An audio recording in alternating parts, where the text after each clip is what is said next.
Today we're back inside of Diablo Immortal over on Reddit, checking out what you guys are asking, talking about, and what your thoughts are right now on Diablo Immortal.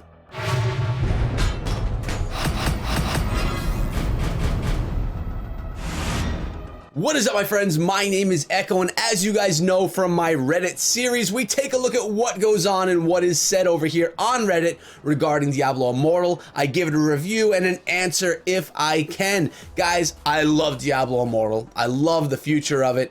We have to wait a little bit, which is cool, but if you like the same kind of stuff and you want to be here with me, make sure you sub the channel, ring the bell, because we're going to have Diablo Immortal every day once the game releases. But let's start out with the first thing that we see here on Reddit.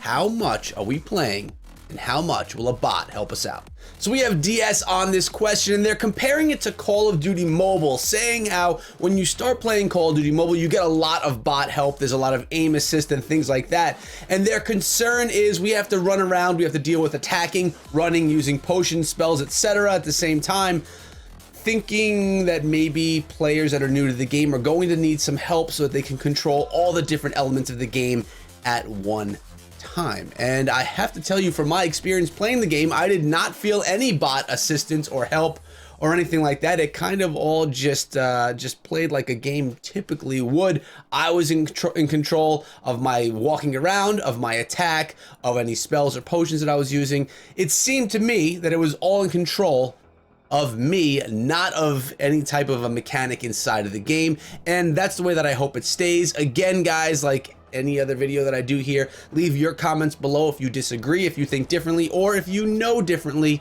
definitely let me know. So what are your thoughts on this one? I guess it's a decent question. We'll give this one a 7 out of 10.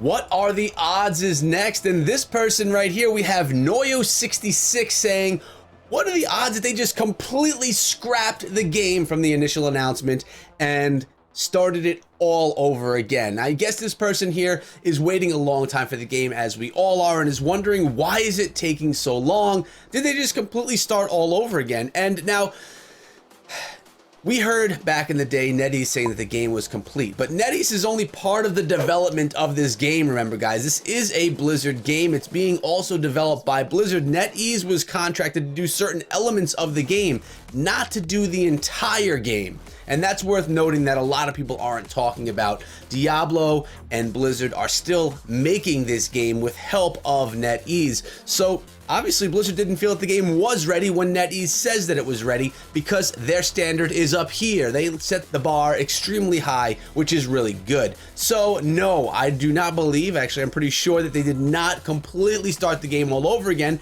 I think that we got some incorrect information from other people regarding the state of the game and how ready it actually was. Good question though. It's, you know, thinking outside of the box. We have a lot of thinking to do because we're just sitting here waiting. Plus we're all, you know, basically stuck in isolation as well. 7 out of 10. Good question. What are your guys' thoughts? Am I the only one? Now, this person has a nice thing. This is actually Amos with a decent question.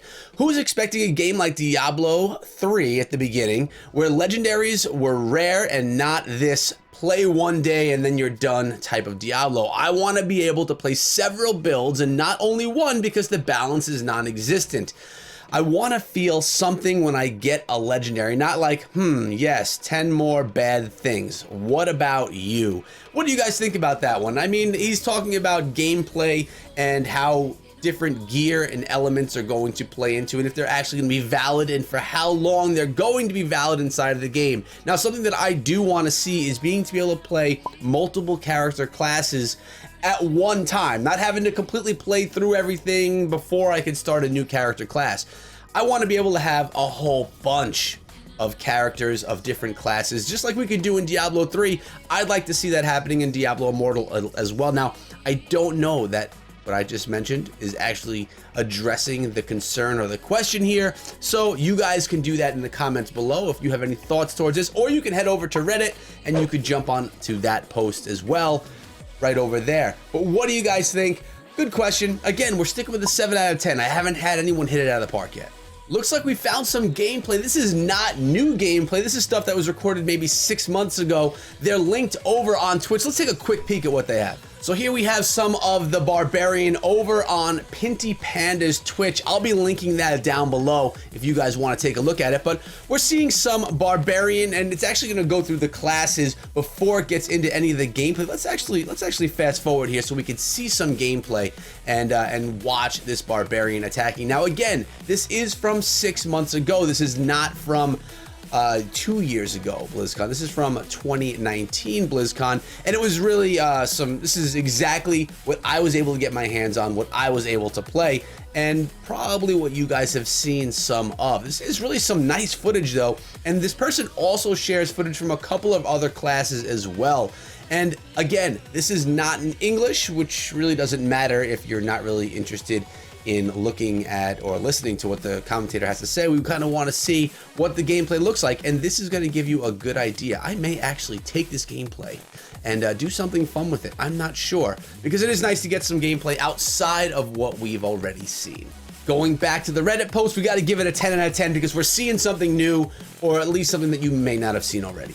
Do you think that Diablo Immortal could run on a stable 30 to 60 FPS? And I'll tell you what, guys, something that Blizzard has always done well across all their platforms are make games that are playable for many different people, even people that don't have crazy specs. You don't need to have the best setup, the best rig, the best, I guess, newest console to play their games, and that is for very good reason. They want their games to be able to be in as many hands as possible, and I do think that Diablo Immortal is going to have many options for how the quality of the gameplay can be, and I do think it's going to be able to get up to 60 FPS. We have other mobile games right now that do play at that high of a frame rate, and I think that we're going to be able to see that with Diablo Immortal as well. And from playing it and seeing how amazing it looked, it definitely was running at a high frames per second and definitely high quality. Good question. I think that we got a 9 out of a 10 right here on this one. What do you guys want to see as far as SPS goes? And also, how much do you want to see their content or their game downgraded so you could play it on maybe your lower end devices? For all people waiting for Diablo Immortal, let's actually read this one out because we have Fuzz on this, giving some good information, at least of course his opinion. First off, let's state some facts. The Diablo team will give quarterly updates on Diablo 4, so expect some news around June for the next update, but we're not talking about Diablo 4.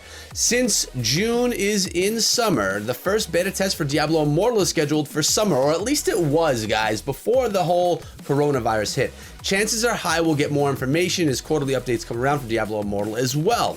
Well, that would be awesome. I would love to see that. With the ongoing pandemic, all the devs work from home. Development is not at full speed. 100% true. There has not been any confirmation for control support, but Wyatt stated they'll look into this subject, and now speculations. Now, I also did speak with Wyatt one-on-one, and he did tell me that they want to have multiple different ways for people to play this game, different type of control methods. So we didn't specifically talk about controller support, but we talked about using things like BlueStacks and stuff like that to play, so you could use a mouse and keyboard. There's also a ton of external apps and external devices that you can hook up to your phone or to your tablet to be able to use different types of controls for other games already, and they're all outside sources. So I speculate you're gonna be able to use a whole bunch of different types of controls. Speculation, of course, that has not been confirmed. Now, let's get some speculations from Fuzz here. I'd say the first wave of beta testing will be around July or August. Now, first of all, we did hear there's gonna be both an alpha, then a beta. So the closed alpha is gonna be just for a few people, like small handfuls of people throughout the community to test out the game, give feedback, and kind of, just make sure that the game is where it needs to be before it goes out to beta for everyone. Now, I was speculating this summer for the alpha, but because of the whole COVID stuff, I think that's going to be pushed back until the fall for alpha. Now, again, this is just my speculation. I would love nothing more than to see this game in alpha in the summer. But after alpha, how long will it actually sit in alpha? Is it going to be in alpha for a month or two, or is it going to be much longer than that? I'm not really sure, to be honest, but let's give it a 2-month alpha period, right? Enough time for testing. So if we're going in September, that means October, November, we would be seeing the beta, and then maybe we would see some type of a big announcement at BlizzCon 2020, and then at the early 2021, the game would actually be released to everyone. not just beta, but worldwide. All speculation from me. I have absolutely no information besides the stuff that I just mentioned that would make me believe that. No confirmations from any developers. They do not tell me that stuff. I don't even know if they know where they're at right now because of the state of the COVID, but that's my speculation. And we say BlizzCon might actually go full digital this year. A D4 demo to download is probably the highlight in the full release of Diablo Immortal. Now, yeah, when you think about that, who knows when things are going to be opened up for the world? Will not only BlizzCon, but will all these different places where massive amounts of people come together, will they all be running throughout the rest of the year? I'm not sure. And yeah, I guess we could possibly see a digital BlizzCon 2020. Kind of stinks to hear that, but either way, I'll be part of it, whether it's digital or in person. I'm not going to miss it either way. But this is a great comment. I love the speculations, although I disagree a little bit on some of them. I think that he's on the right mark with it. So we're going to give Fuzz a 10 out of 10. So guys, I hope you enjoyed today's video, looking at a little Monk gameplay from that same Twitch channel that we saw earlier on, which again, I'll be linking down below. Hope you enjoyed the video. Let me know if you want to see more Reddit reviews right here on the channel, seeing what you guys are talking about, thinking about, and processing regarding Diablo Immortal right now. But we're out of here for today, guys. Thank you so much for coming through. Remember to check out this video before you go. Stay safe, guys. Stay home. And remember, be good.